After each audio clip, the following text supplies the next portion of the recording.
당신은 정말로 작은 믿음이 아무런 의미가 없다고 생각하십니까? 당신은 스스로 너무 약하고 보잘것없다고 느낄지 모르지만 성경은 한 알의 겨자씨만 한 믿음이 산을 옮긴다고 말씀하십니다. 마태복음 17장 20절에서 예수님은 너희에게 겨자씨 한 알만한 믿음이 있으면 이 산을 옮기라 해도 옮겨질 거니라고 선언하셨습니다. 당신이 가진 믿음이 아무리 작아 보일지라도 하나님께서 그 믿음을 사용하시면 상상할 수 없는 기적이 시작됩니다. 당신은 아마도 이렇게 묻고 있을 것입니다. 정말 내 작은 믿음이 무슨 힘이 있단 말인가? 그러나 바로 그 작은 믿음이 하나님의 손에 붙잡히는 순간 역사의 흐름을 바꾸는 불꽃이 됩니다. 아브라함을 보십시오. 그는 약속의 땅을 알지도 못했지만 하나님의 말씀 한마디를 믿고 떠났습니다. 창세기 12장에서 보여주신 그의 믿음은 완벽하지 않았습니다.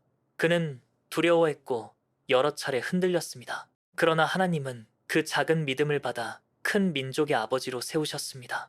당신이 지금 가진 믿음이 크지 않더라도 하나님은 그것을 귀하게 보십니다. 그리고 그 작은 믿음을 통해 하나님의 위대한 계획이 움직이기 시작합니다. 작은 믿음은 시작을 가능하게 합니다. 당신은 큰 믿음이 생길 때까지 기다리려 합니까? 하지만 성경 어디에서도 큰 믿음이 준비될 때까지 기다리라고 말씀하지 않습니다. 오히려 지금 있는 믿음 그대로 하나님 앞에 내어놓을 때 기적이 시작됩니다. 엘리야 시대의 사르밧 과부가 그랬습니다. 그녀는 마지막 한 끼 밀가루와 기름밖에 없었습니다. 그러나 엘리야의 말에 순종해 그 적은 것을 드렸을 때 기적이 일어났습니다. 그녀의 작은 순종과 작은 믿음이 하나님의 공급을 불러온 것입니다. 당신도 마찬가지입니다. 오늘 당신의 믿음이 크지 않아도 하나님은 그 작은 불씨를 사용해 길을 여십니다. 믿음은 하나님을 신뢰하는 첫걸음을 가능하게 합니다. 당신은 미래를 알 수 없고 상황은 불확실합니다. 그러나 믿음은 보이지 않는 것을 확신하는 것입니다.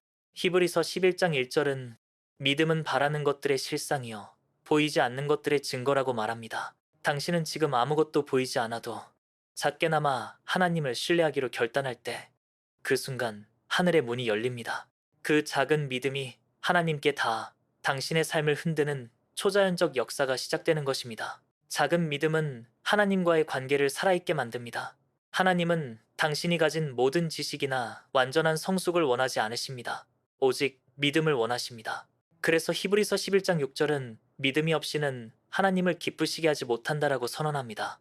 작은 믿음이라도 하나님을 향한 진실한 신뢰가 있다면 그것은 하나님이 기뻐하시는 제물입니다.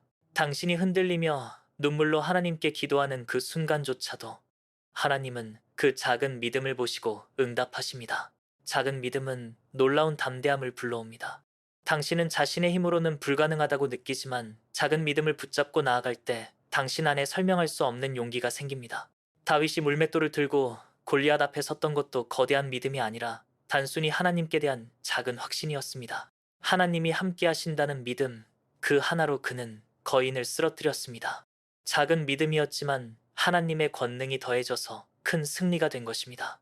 당신은 믿음을 가진다고 해서 흔들림이 사라진다고 생각합니까?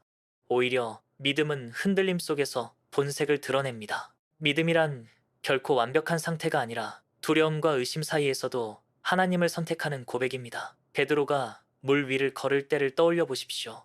처음에는 담대했지만 바람을 보자 곧 두려움이 몰려왔습니다. 그는 가라앉았지만 예수님께 부르짖는 순간 주님의 손에 붙잡혔습니다. 믿음은 결코 흔들림이 없는 완벽함이 아니라 흔들림 속에서 누구에게 손을 내미느냐로 증명됩니다. 당신의 삶에도 바람과 파도가 끊임없이 몰려올 것입니다. 경제적 압박, 관계의 갈등, 건강의 위기, 미래에 대한 불안은 누구도 피할 수 없습니다. 그러나 바로 그 순간이 믿음을 시험하는 시간이자 믿음의 능력이 드러나는 자리입니다. 당신은 스스로 버티려 애쓰다가 무너질 수 있습니다. 하지만 믿음은 나의 힘으로 버티는 것이 아니라 흔들릴 때마다 하나님께 의지하며 붙드는 데서 강해집니다. 믿음은 흔들리는 인간의 마음을 하나님께 연결하는 다리와 같습니다. 또한 흔들림 속의 믿음은 당신을 정결하게 만듭니다. 금이 불 속에 들어가야 불순물이 사라지듯 믿음도 시험을 통해 정련됩니다. 야고보서 1장은 믿음의 시련이 인내를 만들어낸다고 말합니다.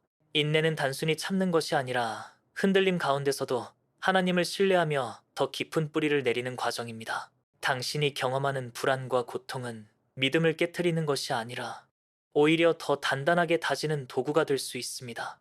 흔들림은 또한 당신의 시선을 재정렬하게 합니다. 우리는 흔들릴 때 비로소 자신이 무엇을 바라보고 있었는지 깨닫게 됩니다. 사람의 인정, 돈의 안정감, 상황의 확실성에 의지하고 있었다면 위기가 닥치는 순간 모든 것이 무너져 버립니다. 그러나 하나님께 뿌리내린 믿음은 어떤 흔들림에도 꺾이지 않습니다. 히브리서 12장은 믿음의 주요 또 온전하게 하시는 이인 예수를 바라보라고 말씀합니다. 당신이 눈을 환경에서 떼어내어 예수께 고정시킬 때 흔들림 속에서도 길을 잃지 않게 됩니다. 더 나아가 흔들림은 당신을 새로운 차원의 믿음으로 끌어올립니다. 요셉은 형제들의 배신, 억울한 감옥살이, 끝없는 기다림이라는 흔들림 속에서 믿음을 잃지 않았습니다. 그가 붙든 것은 상황이 아니라 하나님의 꿈이었습니다. 결국 그 믿음은 애굽의 총리가 되는 기적으로 이어졌습니다. 만약 요셉이 흔들림 속에서 무너졌다면 그의 믿음은 성장하지 못했을 것입니다. 당신 역시 흔들림 속에서 무너지는 것이 아니라 더 큰 차원의 믿음으로 자라날 수 있습니다. 흔들림은 믿음을 넘어선 담대함을 만들어냅니다. 사드락, 메삭, 아벳느고는 풀무불 앞에서 흔들릴 수밖에 없는 상황에 놓였지만 그들은 이렇게 말했습니다. 우리가 섬기는 하나님이 우리를 구원하실 것이다. 그렇게 아니하실지라도 우리는 왕의 신들을 섬기지 않겠다. 그들의 믿음은 상황에 매이지 않았습니다. 흔들림은 분명 존재했지만 그 순간 드러난 것은 세상을 두려워하지 않는 담대함이었습니다. 믿음은 단순히 당신의 마음을 위로하는 감정이 아닙니다. 믿음은 삶의 방향을 바꾸는 전환점이 됩니다. 히브리서 11장은 믿음으로 세상이 창조되었음을 말하며 수많은 믿음의 사람들이 역사를 바꾸었다고 증언합니다. 아브라함이 고향을 떠나 약속의 땅으로 나아간 것도, 모세가 애굽을 떠나 홍해를 건넌 것도, 기드온이 300명의 용사로 싸운 것도 모두 믿음이 만든 전환점이었습니다. 그들의 삶은 이전과 이후가 명확히 갈렸습니다. 믿음이 들어오기 전에는 평범했으나 믿음이 역사하기 시작하면서부터는 하나님의 손에 붙잡힌 비범한 삶으로 바뀌었습니다. 당신의 삶에도 이런 전환점이 필요하지 않습니까? 지금까지는 두려움이 지배했다면 이제는 믿음이 주도해야 합니다. 지금까지는 상황이 당신을 결정했다면 이제는 하나님의 약속이 당신을 이끌어야 합니다. 믿음은 눈에 보이는 것을 뛰어넘어 새로운 길을 열어갑니다.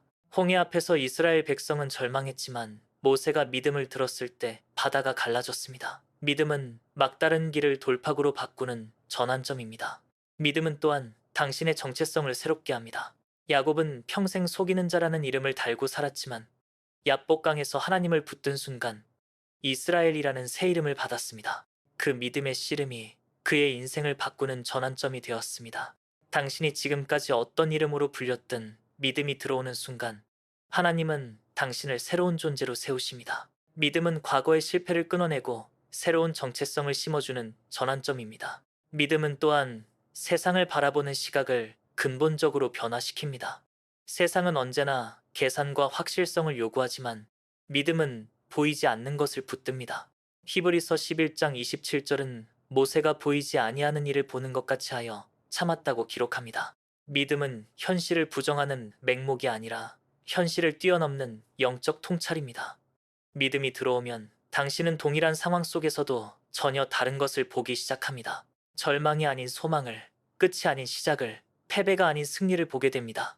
그리고 믿음은 결국 당신의 삶 전체를 하나님께서 쓰실 수 있는 도구로 만듭니다. 믿음은 당신을 단순히 생존자로 머물게 하지 않고 하나님의 역사를 일으키는 증인으로 세웁니다.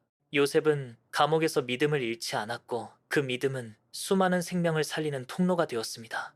다니엘은 사자굴 속에서도 하나님을 신뢰했고 그의 믿음은 왕조를 흔드는 증거가 되었습니다. 당신의 작은 믿음이 오늘 하나님의 손에 붙잡힌다면 그 믿음은 단순한 개인의 이야기를 넘어 세상을 변화시키는 전환점이 될 수 있습니다. 그러므로 지금 이 순간이 바로 당신의 삶의 전환점이 될 수 있습니다. 믿음은 미래의 조건이 아니라 현재의 선택입니다. 하나님을 신뢰하는 그 작은 결단이 당신의 인생 전체를 바꾸는 시발점이 될 것입니다. 오늘 하나님 앞에서 믿음으로 결단하십시오. 그러면 당신의 삶은 이전과 이후가 달라질 것이며 그 변화는 당신을 통해 세상에 드러날 것입니다.